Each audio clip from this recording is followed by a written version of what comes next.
दोस्तों, देवउठनी एकादशी के दिन चुपचाप गाय को खिला दें। यह एक छोटी सी चीज, उससे पहले दोस्तों जान लेते हैं देवउठनी एकादशी के बारे में। हर महीने एकादशी का पर्व आता है, लेकिन कार्तिक महीने में आने वाली देवउठनी एकादशी सबसे ज्यादा महत्वपूर्ण होती है।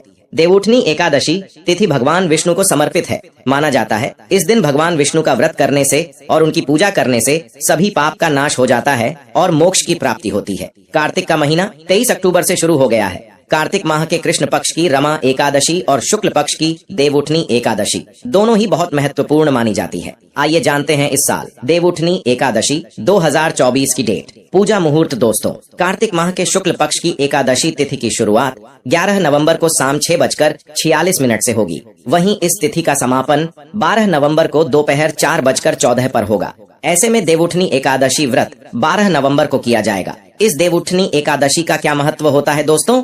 अपार शब्द का अर्थ होता है असीमित, यानी कि देवउठनी एकादशी का व्रत करने वालों को असीमित सुख और धन की प्राप्ति होती है। इस एकादशी को देवोत्थान एकादशी भी कहते हैं, जिसका हिंदू धर्म में बहुत अधिक महत्व होता है। इस दिन भगवान विष्णु योग निद्रा से जागते हैं और इसी दिन से शादी, सगाई और मांगलिक कार्य शुरू हो जाते हैं। इस दिन माता लक्ष्मी और भगवान विष्णु की पूजा की जाती है। मान्यता है कि इस व्रत को करने से पापों का अंत होता है। दोस्तों, अगर आप भगवान विष्णु माता लक्ष्मी के सच्चे भक्त हैं, एकादशी का व्रत करते हैं, तो कमेंट बॉक्स में जय हरि विष्णु, जय माता लक्ष्मी, जय गौ माता अवश्य लिखें। इतना ही नहीं, व्यक्ति को कई तरह के रोग दोष और आर्थिक समस्याओं से भी छुटकारा मिलता है और अक्षय पुण्य की प्राप्ति होती है। दोस्तों, देवउठनी एकादशी के दिन स्वर्ग का दरवाजा खुल जाता है, इसलिए इस दिन किया गया दान पुण्य अन्य दिनों में किए गए दान पुण्य से अधिक फलदायी होता है। वास्तव में 12 नवंबर देवउठनी एकादशी के दिन अगर आप यह उपाय कर लेते हो तो यकीनन आप पर मां लक्ष्मी की कृपा होगी और आप धनवान बन जाओगे। आप धनवान ना बने तो मुझे बताना दोस्तों, बस जो उपाय आपको बताया जाए वह उपाय लेना चाहिए। जानते हैं, देवउठनी एकादशी के दिन चुपचाप गाय को खिला दें। यह एक छोटी सी चीज, करोड़पति भी होंगे, करोड़पति मिलेंगे, सभी संकट और कष्टों से मुक्ति, मृत्यु, दंड, पितृदोष तुरंत होगा खत्म। पूरे साल आपके भरे रहेंगे अन्न धन के भंडार। यूं कहें कि आपकी 7 पुश्ते तक करेंगे। रुपयों पैसों पर राज्य। दोस्तों, 7 पीढ़ियों तक बैंक बैलेंस बढ़ता चला जाएगा। सभी भी दुख दर्द संकट कष्ट है वह दूर हो और सभी सुख आपके कदमों में आ जाएंगे। सभी सुख आपके कदम चूमेगी। यदि आप यह एक छोटी और खास चीज चुपचाप गाय को खिला देते हैं तो तत्काल गरीबी आपके जीवन से खत्म हो जाएगी। यूं कहे व्यक्ति रंग से राजा बन जाता है और 33 कोटि देवी देवताओं को धारण करने वाली गौ माता की भी कृपा व्यक्ति पर आजीवन बरसती है। व्यक्ति के घर में कभी भी धन वस्त्र कमी नहीं होती है। धन के भंडार व्यक्ति के घर में भरे रहते हैं। व्यक्ति के जीवन से काल गरीबी खत्म हो जाती है। तो दोस्तों, कौन कौन से वे गाय से जुड़े खास और महत्वपूर्ण उपाय हैं जिन्हें यदि आप एकादशी के दिन कर लेते हैं तो दोस्तों यकीन मानिए आपके घर में अन्न धन के भंडार सदैव भरे रहेंगे। जो भी जीवन के दुख दर्द संकट ग्रस्त है वह सभी दूर हो जाएं। इस वीडियो में हम आपको उसी खास और महत्वपूर्ण चीज के बारे में बताएंगे, क्योंकि आपको एकादशी के दिन गाय को जरूर खिलानी है। तो दोस्तों, फायदे के लिए पूरा वीडियो देखना। यदि आज की इस वीडियो को अपने बीच बीच में से देखा, काट कर देखा, तो यकीन मानिए जीवन में आपको कभी सफलता हासिल भी नहीं होगी, क्योंकि इस वीडियो में आपको कुछ ऐसे उपाय गाय से जुड़े बताने वाले हैं जिन्हें करने से आपके जीवन के जो भी दुख दर्द संकट है या कामयाबी होने में कोई बाधाएं आ रही, सभी से छुटकारा मिलने वाला है। यूं कहें कि आपके जीवन में अपार धन सुख संपत्ति की प्राप्ति हो जाएगी। कभी भी धन से संबंधित परेशानी नहीं रहेगी। आर्थिक स्थिति आपकी प्रबल हो जाएगी। धन प्राप्ति के योग्य बन जाएंगे और जीवन में सदैव अनंत धन के भंडार आपके घर में भरे रहेंगे। अनंत धन वस्त्र कभी कमी नहीं होगी। तो चलिए शुरू करते हैं। कौन कौन सी गाय से जुड़े हुए उपाय हैं? दोस्तों, सनातन परंपरा में गाय, गंगा और गायत्री का बहुत ज्यादा धार्मिक महत्व है। मान्यता है कि गौ माता के शरीर पर 33 कोटि देवी देवताओं का वास होता है। गौ माता की सेवा एवं पूजा करने वाले जातक पर इन सभी देवी देवताओं की कृपा बरसती है। गौ सेवा से न सिर्फ इस जन्म के बल्कि पूर्व जन्म के भी दोष दूर हो जाते हैं। प्रत्येक सुबह जब आपके घर में भोजन बनना प्रारंभ हो तो सबसे पहले बनाई गई रोटी को आप गौ माता के नाम से निकाल दें और गौ माता को इस रोटी को खिलाएं। यदि संभव हो तो काली गाय को खिलाएं। यदि काली गाय ना मिले तो सफेद गाय को खिला दें। प्रत्येक पूजा और मांगलिक कार्य में गौ माता या उनसे जुड़ी चीजें जैसे गाय का गोबर, गोमूत्र, गाय का दूध अथवा गाय के दूध का उपयोग किया जाता है। परंपरा के अनुसार जिस घर में गाय होती है उस घर से जुड़े सभी वास्तु दोष स्वतः ही समाप्त हो जाते हैं। दोस्तों, गौ कृपा पाने के लिए प्रतिदिन, सप्ताह अथवा महीने में परिवार समेत एक बार गौशाला जाने का नियम जरूर बनाएं और वहाँ गायों को हरा चारा जरूर खिलाएं। इससे आपको शुभ फलों की प्राप्ति होगी और साथ ही साथ गौ सेवा और गौ पूजा से 9 ग्रह शांत हो जाते हैं और इनसे जुड़े दोषों का निदान हो जाता है। गर्मियों में गौ माता को पानी पिलाएं और सर्दी में गौ को गुड़ अवश्य खिलाएं। ध्यान रखें कि गर्मियों में गाय को गुड़ न खिलाएं। अनेक देवी देवताओं को अपने शरीर पर धारण करने वाली गौ माता से जुड़े कई शुभ और अशुभ संकेत भी होते हैं। यदि कोई यात्रा पर निकल रहा हो और गाय अपने बछड़े को दूध पिलाती सामने आ जाए तो निश्चित रूप से जिस यात्रा के लिए आप निकली हैं वह यात्रा आपके लिए अवश्य ही सफल होगी और वह काम जिसके लिए आप निकले हैं वह अवश्य ही होगा। यात्रा पर जाते समय बाईं ओर गाय की आना और रात्रि में गाय की हुंकार करना भी शुभ होता है। दोस्तों, साथ ही साथ गाय के साथ आप भूल कर भी ये काम न करें, अन्यथा मिलता है घोर नरक और जीवन भर की परेशानियां।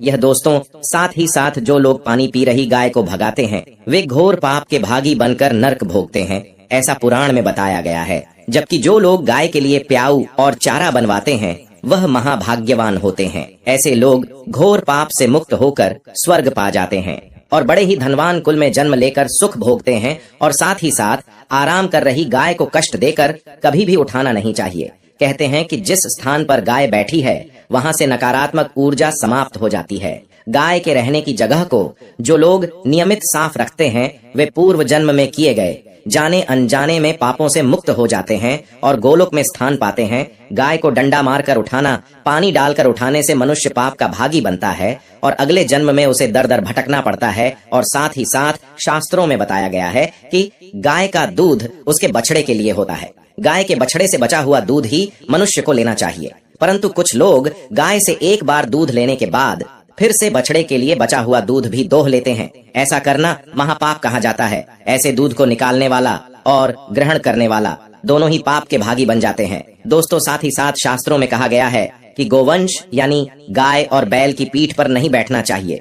उनकी पीठ पर बैठने से महापाप लगता है। ऐसे लोगों को नरक की यात्रा भोगनी पड़ती है। एकमात्र महादेव के अंश के उत्पन्न नंदी ही गौवंश हैं, जिन पर स्वयं महादेव सवारी करते हैं, जो कि नंदी ने स्वयं अपनी इच्छा से महादेव की सवारी बनना स्वीकार किया था। और साथ ही साथ शास्त्रों में गाय के दान को बहुत ही महत्व दिया गया है, परंतु ऐसी गाय का दान कभी नहीं करना चाहिए जो बूढ़ी और बीमार हो। नचिकेता की कथा भी इस संदर्भ में है कि जिस नचिकेता ने पिता द्वारा बूढ़ी गाय को दान करने पर आपत्ति जताई थी। दूध देने वाले और बछड़े सहित जो लोग गाय का दान करते हैं वे स्वर्ग में स्थान पाते हैं। दोस्तों, साथ ही साथ सूर्य, चंद्र, मंगल या शुक्र की युति राहु से होकर संबंध पिता से एवं केतु का संबंध रक्त से होने के कारण सूर्य यदि शनि, राहु और केतु के साथ स्थित हो या दृष्टि संबंध हो तथा मंगल की युति राहु या केतु से हो तो पितृदोष होता है। इस दोष से जीवन संघर्ष में बन जाता है। यदि पितृदोष हो तो गाय को प्रतिदिन या किसी भी एकादशी को या किसी भी पूर्णिमा के दिन या अमावस्या को रोटी, गुड़, चारा आदि खिलाने से पितृदोष समाप्त हो जाता है। साथ ही साथ यह संकेत भी जान ले, यदि आप यात्रा में जा रहे हैं और सामने आपके गाय पड़ जाए अथवा अपने बच्चों को दूध पिलाती हुई सामने दिख जाए तो समझ जाना कि वह यात्रा आपके लिए अवश्य ही सफल होगी। और साथ ही साथ जिस घर में गाय होती है उसे घर में वास्तु दोष स्वतः ही समाप्त हो जाता है। और साथ ही साथ आपको बता दें कि गाय को आप जो भी रोटी, गुड़ और चारा खिलाते हैं, गाय को अगर आपने रोटी बनाई है तो कोशिश करें कि उसे रोटी को तुरंत ही गाय को दे दें।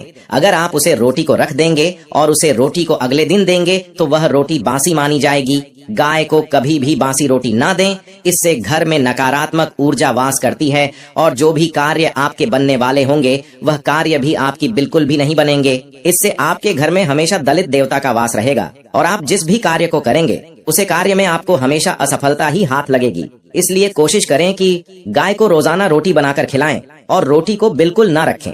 बासी रोटी गाय को न दें और साथ ही साथ सड़ी गली चीज गाय को नहीं खिलानी चाहिए कि घर में कोई फल है, कोई सब्जी है, सड़ जाए तो लोग क्या करते हैं, गाय को खिला देते हैं। ऐसा हमें बिल्कुल भी नहीं करना चाहिए। ऐसा करने से यदि आप गाय को खिलाते हैं तो आप अपने भाग्य से खेलते हैं। आप बिल्कुल भी गाय को सड़ी गली चीज नहीं खिलाएं। और साथ ही साथ आप आटे की 11 लोइयां बनाकर इनके ऊपर हल्दी लगाइए। इसके बाद आप उन 11 लोइयों को एक एक करके गाय को खिलाएं। प्रत्येक लोई को खिलाते समय गाय की सिंह पर आप हाथ फेरें, पीठ पर हाथ फेरें, मस्तक पर हाथ फेरें, माता गाय के आप चरणों के स्पर्श करें।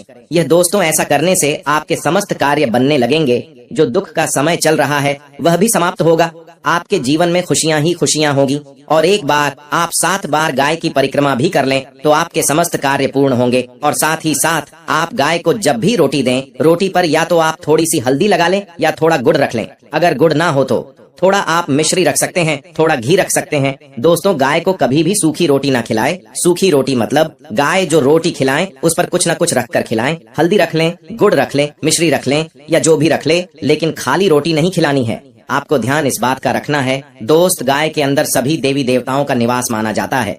तो आप सुबह जो पहली रोटी बनाते हैं वह अगर गाय को खिलाते हैं तो सभी देवी देवताओं का आशीर्वाद मिलता है।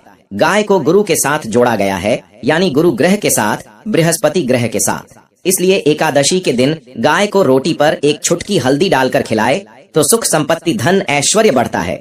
दुष्ट ग्रह शांत हो जाते हैं। जो लोग मानसिक रूप से परेशान हैं वह गाय को रोटी पर थोड़ा सा गुड़ रखकर खिलाए तो सकारात्मक ऊर्जा आती है, टेंशन खत्म होती है। इससे आपको शुभ फलों की प्राप्ति होगी। तो दोस्तों, आज की इस वीडियो में हमने गाय से जुड़े हुए कुछ उपाय आपको बताएं, कुछ महत्वपूर्ण उपाय आपको बताए। तो अगर वीडियो पसंद आई है तो लाइक कर दीजिए, चैनल को भी सब्सक्राइब करके बेल आइकन ऑन कर दीजिए।